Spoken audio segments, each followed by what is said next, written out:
This is Zach, the Wretched Watchman, and welcome to the second episode of Below the Surface here on Hope for Our Times. And if this is your first time watching, if you're new here, what we like to do, what I like to do at least, is I like to dig below the surface of a lot of these topics, these subjects, the news that we see going on out there, and seeing what's going on depth wise. I like to see what's going on below the surface. A lot of us, we're constantly watching so many things. We're getting this high quantity of news. Sometimes we don't necessarily have the time, or we just don't have the energy to dig further than just what's on the surface level. So hopefully what I can do is take on some of that burden and maybe pass on some of the things that I find with you guys. And it's just something that's always interested me. I always like connecting dots, and I always like finding out the who, the what, the why, the when, the where, the how, and all that stuff. So this is what I like to do, and thank you guys for joining me today on today's episode. Now, what are we going to talk about today? Deception is a hot topic of today. Many people like to talk about deception. Many people like to talk about, all the deceiving and the lies, and can we believe things, and what is true and what is not, and all these things. We like to talk about deception. But something that I always say, and if you've ever watched me on my channel, maybe I'll sound like a broken record, but something I always like to say is I don't think we have any idea just how deceptive things are today. I don't think we understand truly the depth of what deception is, because something I always talk about is our own perception can create our own reality. And what does that mean? That means our own personal narratives, agendas, and biases tend to structure what we think is true and what is not. What I mean by that is we're Christian, we're conservative, and so whenever we hear somebody say something along those lines, we tend to just naturally go, you know what, he's right, because it's something that we just naturally believe in. Now, we kind of don't look at maybe the person, the background, what exactly they're talking about, the context, or maybe their own belief system. Well, just because he said something that we like that may go along with what we follow does not necessarily mean it's true. And so that's what I mean by our own perception can build reality. That doesn't actually mean we're building reality around us. That's not what I mean, but it can seem like it's reality just because we have our own bias and narratives. And so the deception goes deep. It goes very, very deep. And I'll sit here and go, I don't even have a grasp on what's deceiving and what's not. I like to think that I have a good idea. I try to be very conscious of what I'm believing and going along with. But still, I think there's things that I'm fooled by too. It's just, this is the world that we live in today. So we're going to talk about deception. And the first thing I want to do is I want to open it up straight to Matthew 24, because I think this is an extremely important passage that we're going to talk about. So if we go to Matthew 24, 3 through 4, or verses 3 through 4, Jesus gives us a major warning. We reference this all the time, but again, I just don't think we truly understand the depth of the warning that he's given us. So if we take a look, Matthew 24, verses 3 through 4 says, "Now as he sat on the Mount of Olives, the disciples came to him privately, saying, 'Tell us, when will these things be? And what will be the sign of your coming and the end of the age?' And Jesus answered and said to them, 'Take heed that no one deceives you.'" From the start, and this is very important, from the start, Jesus chose to begin with warnings of deception. He didn't start with the rapture. He didn't start with the judgments. He didn't start with any of these things. He started with deception. And I think that's a very important thing, because he's putting a prominent stamp on it, especially when he says, "Take heed. No one deceives you." To me, that says pay extra special attention to what I'm about to tell you, because it's not going to be easy to recognize. Even for us who think we have it all figured out, we are deceived in some way, shape, or form.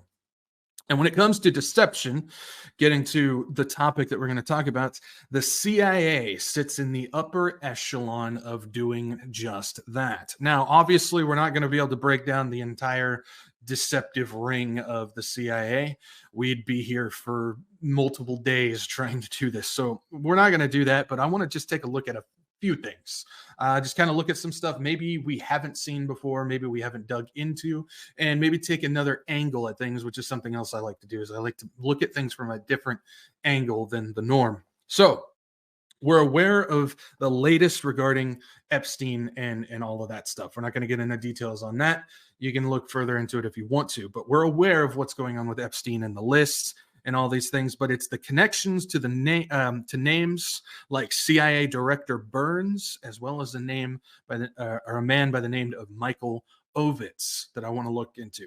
Now, something, my own personal belief, I'm not going to say this is true or I have anything to back it up, just from my study and what I've seen and just going off of my own gut of these things. I personally believe Epstein was a part of the CIA agenda. He was an agent of some type, not necessarily the ones that you would like find in movies, but I certainly do believe that he was a part of the CIA for blackmail, for ringleading, for the satanic occult and the Luciferian agenda, which we're definitely not going to get into today. But these are things that I think he was a part of. So he was fully a part of that. So that's my own personal opinion. And we can see he has ties to a lot of big people, including people in the CIA, like Director Burns, as well as this guy, Michael Ovitz. Now, who is Michael Ovitz, you might be asking? We head over to the Wall Street Journal. We get a report here saying Google co-founder, other billionaires are issued subpoenas and lawsuit over JP Morgan's ties to Jeffrey Epstein. It names a few people. It says Sergey Brin, Thomas Pritzker, Mortimer Zuckerman, and Michael Ovitz are asked for information on the U.S. Virgin Islands civil suit against the bank. Michael Ovitz is listed. So we see the connection with Epstein. Who is he? He's a former Disney executive and the co-founder of the Creative Artists Agency, or the CAA. That's right. So we're going to be talking about the CIA and the CAA today. Kind of convenient how that works, right? Well, the Disney connection to the CIA and the FBI runs deep. We're not going to get into that either. If you guys want to go and check it out, I've done an entire episode regarding Walt Disney, the connection to Freemasonry, to the occult, to the CIA, to Epstein, and all these things. You can go check it out on the Wretched Watchman channel, and you will find the latest podcast called End Times New Age Part 22. I go over all this stuff, but there's a massive connection with Disney to the CIA and the FBI, as well as a Disney connection to Epstein, because there's a lot of things regarding his island, Disney Cruise Lines, Maxwell, the Mirror Media Company, as well as Disney Day, and a bunch of other things. Again, I go over all that stuff in End Times New Age Part 22. So go check that out if you want to know a little bit more about that. But let's focus on Michael Ovitz with the CAA, and that's where I want to go. So first things first, we always got to find out what is the CAA. We always got to know what we're talking about, just get an idea of what they are. It says the CAA delivers world-class opportunities to world-class clients. This is the About section on their own website.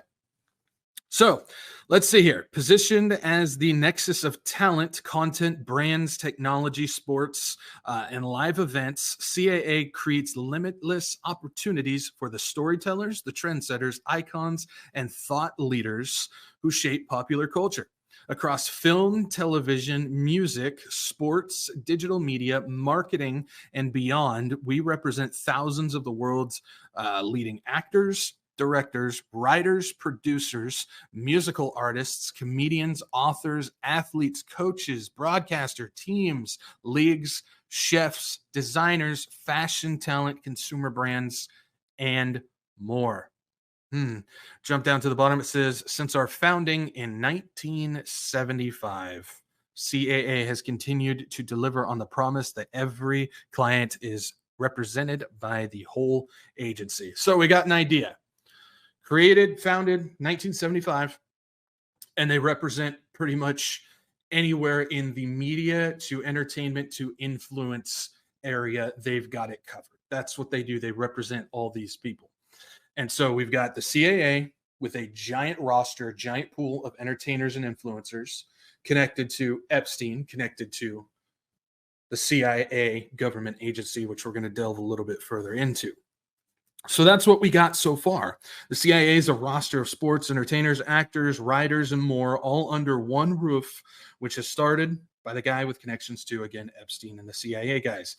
Now, did I mention, because this is important, did I mention that the CIA has a direct hand in Hollywood? I'm sure a lot of you people know this by now, but it's always good just to get it from the horse's mouth. And so if we go to the CIA website under their entertainment inquiries, you'll see The CIA is often featured in books, motion pictures, documentaries, and other creative ventures. Actors, directors, authors, and more work with OPA to better understand CIA's intelligence missions. By maintaining these relationships, OPA strives to provide an accurate portrayal of the people of the CIA, basically making them look good, their skills, and their commitment to public service. Now, this is where it's important. It says to achieve this goal, OPA's entertainment industry liaison works with creatives to make, hear that? To make their scripts, stories, and other products as authentic as possible.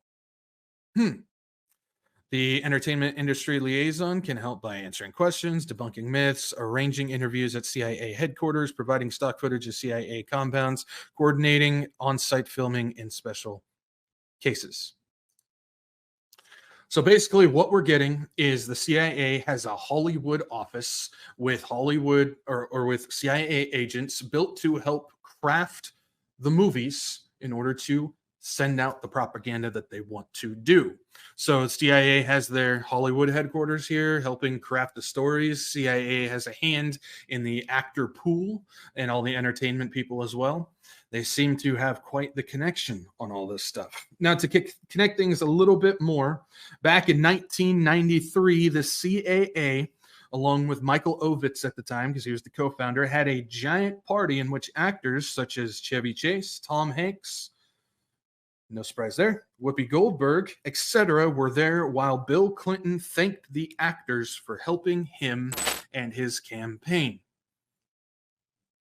Now, why on earth would that be going on at the CIA? Why on earth would Bill Clinton be there thanking all these actors for helping him with his campaign? Oh, and did I mention Dianne Feinstein was there as well, and a bunch of other politicians as well? They were all mingling with the entertainment industry people at the CIA, thanking them for all the stuff. You can even find a video where Dianne Feinstein was asking Chevy Chase to help with an assault rifle, which there's no such thing. It's just a rifle ban. And Chevy Chase said, "I'll help." They were there mingling to use these actors to help get this stuff forward, get this stuff done, get the agenda done that they needed. And they were there to help. So we're seeing a giant wheel of CIA, government, politics, entertainment, all working in tandem to get this stuff done. It goes deep, y'all. You'll also find a few people connected to the CIA as well. And this one you might find fascinating. If we take a look, oh, wow. Even Joe Biden signs with the CIA in all areas, along with former National Security Advisor Susan Rice. Remember, she was a part of the Obama administration as well. So they signed, this was back in 2017 that they signed with the CIA. Got some questions there now, huh? We don't have time to dive into that. But yeah, that's something you can look into a little bit more if you want to. So we got that. And then again, there's the massive roster of people in all areas of entertainment. But there's no way I could show you all of these people. If you go to the CIA, or not the CIA, the CAA speaking roster, if you search that, you will find a huge list of entertainment people that are all a part of the CIA, who do speaking engagements, who are part of influence campaigns, campaigns, social justice stuff. They're all a part of these things, and you can hire them to do it. But some of the people that you might find fascinating, you have Jimmy Fallon and some other late night talk show host people. You got people like Ron Howard and James Cameron, who are directors, people like Bill Mayer, Andrew Yang, Beto O'Rourke as well. And the list goes on. You'll find a bunch of actors, sports stars, politicians, business owners, all these people there, a part of that. You'll also find someone like Jordan Peterson, which he's not listed as a speaker on the CAA, but if you go to Jordan Peters' website and you click on contact, you will find that he has somebody, a representative by the name of Molly Glick at CAA.com, a part of his permissions and rights team. That's right. Even Jordan Peterson is connected to the CAA, which I've warned about him on my own channel a bunch of times. But remember, Peterson is part of the ARC movement, that they're trying to do. Remember, it's also filled with a bunch of WEF members in there as well, but they're saying that they're anti-WEF, even though they're just creating the conservative WEF over on the ARC side. It's kind of interesting how that works. Divide and conquer, the red and blue, Hegelian dialectic type of stuff going on there. Just something to keep in mind. Now, first things you might be saying, is this dude really claiming all these actors and entertainment people are CIA agents? No, I'm not doing that. But you have a pool of influential people that are all available to use to push their agendas and narratives. When you have people that are basically leashed by the elites, the globalists, the higher up, in order to continue to keep their fortune and fame, you're going to go along with whatever they're telling you to do. So if they want you to influence or promote something of their agenda, you're going to do it in order to continue to do what you want. So keep that in mind.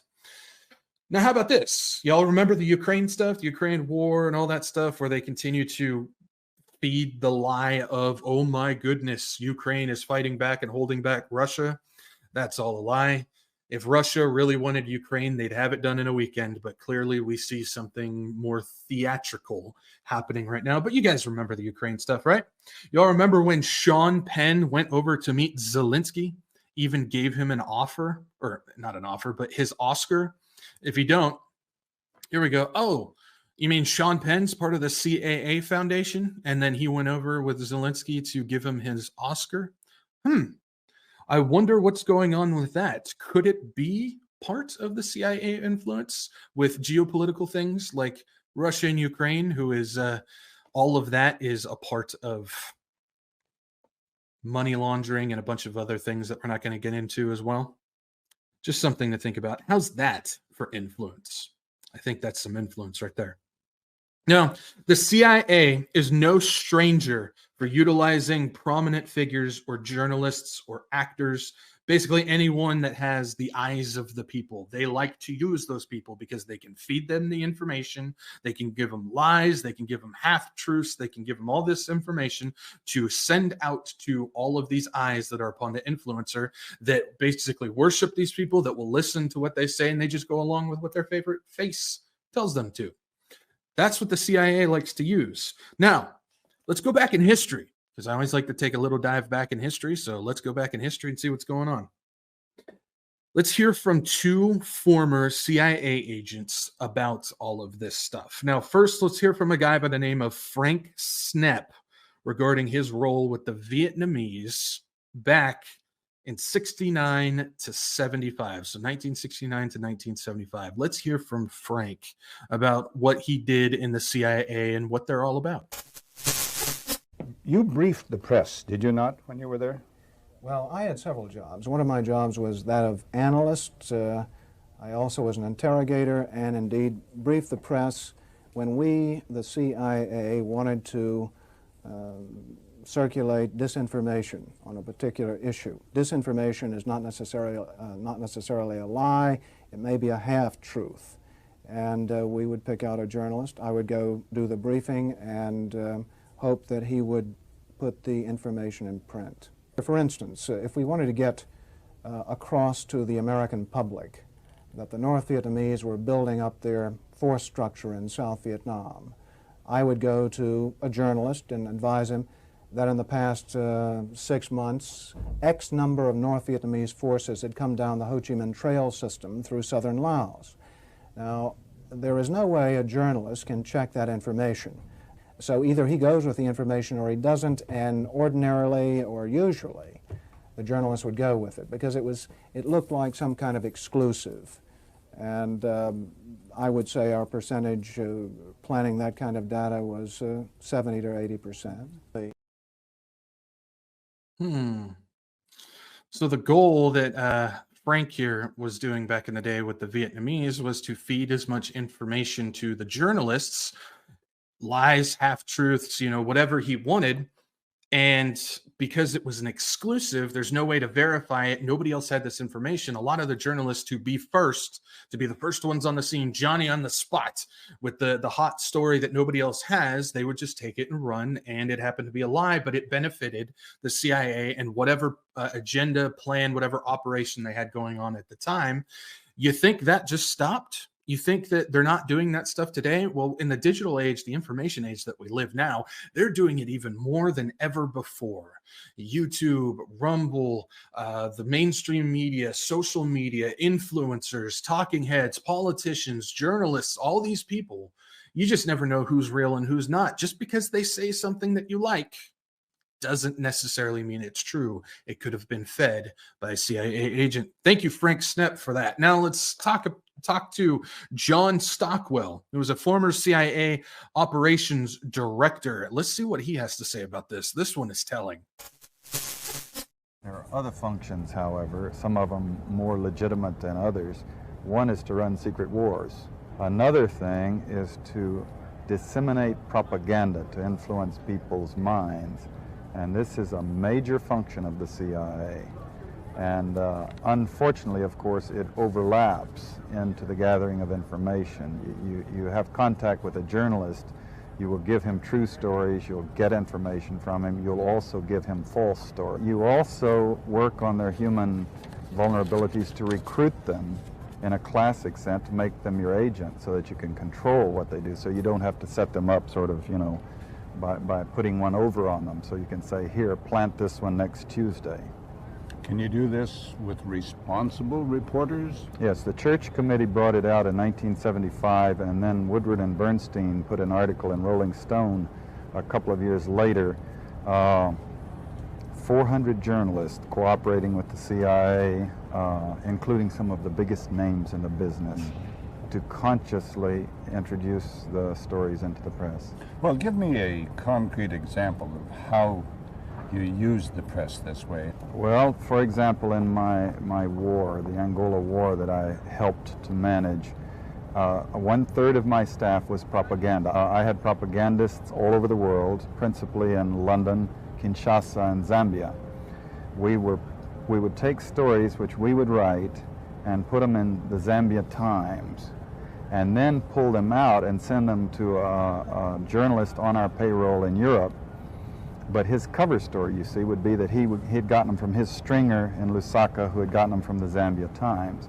But after that point, the journalists, Reuters and AFP, the management was not witting of it. Now, our contact man in Europe was.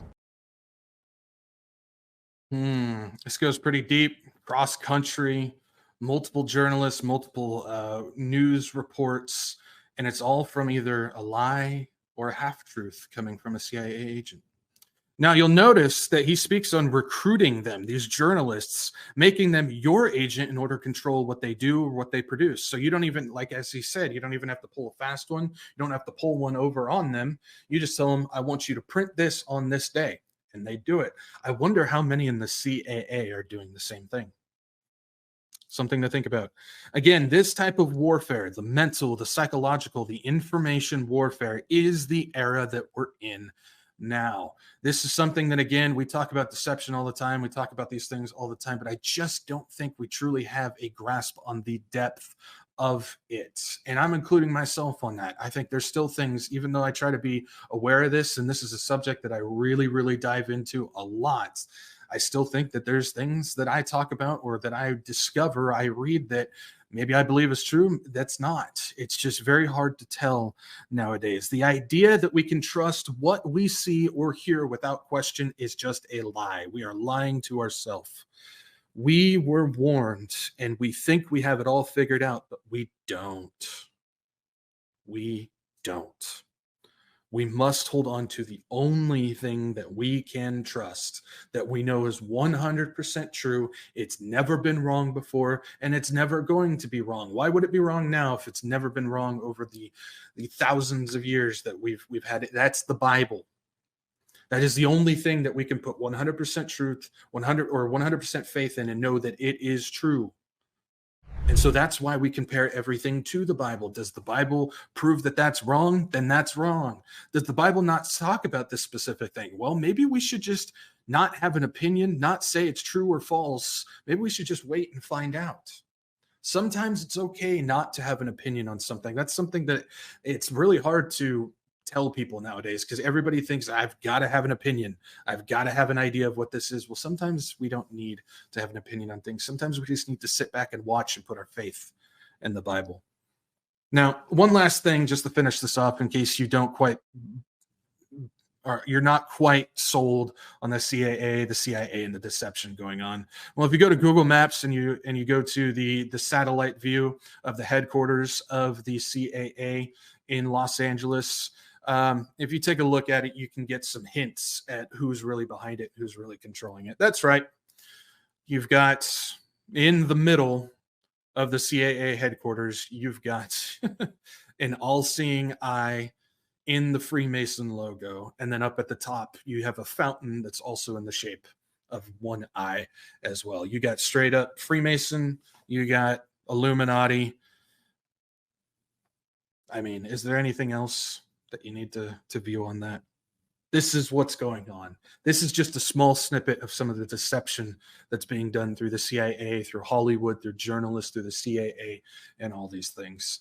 Guys, all I can say, and I just want to end it with this, don't believe everything that comes from your favorite people. That's honestly the same thing. I say it all the time on my channel. You know, don't take everything I say as true. Look it up yourself, verify it yourself, look into these things yourself, and then remember, it's okay not to have an opinion. The only thing we can trust, the only thing that we can hold on to that we know is true, no matter what, is the Bible. So make sure as we go throughout these days, as you're spreading the gospel of Jesus Christ and you're warning people of what is coming, make sure that you're telling them the same thing as well. Only put your faith in the Bible as 100% true. And compare everything else in the world to the Bible. And if it doesn't match up, you throw all of that out and you stick to what the Word of God says. Thanks, guys, for joining me today. This is the Below the Surface. Hopefully, I talked about something you like. If you guys want to see more, I go in depth on a lot of the deception, a lot of CIA, a lot of the stuff connecting over on the Wretched Watchman channel. And then I hope you guys have a great rest of your week. Share the gospel of Jesus Christ with as many people as you can. Thanks for watching Below the Surface here on Hope for Our Times.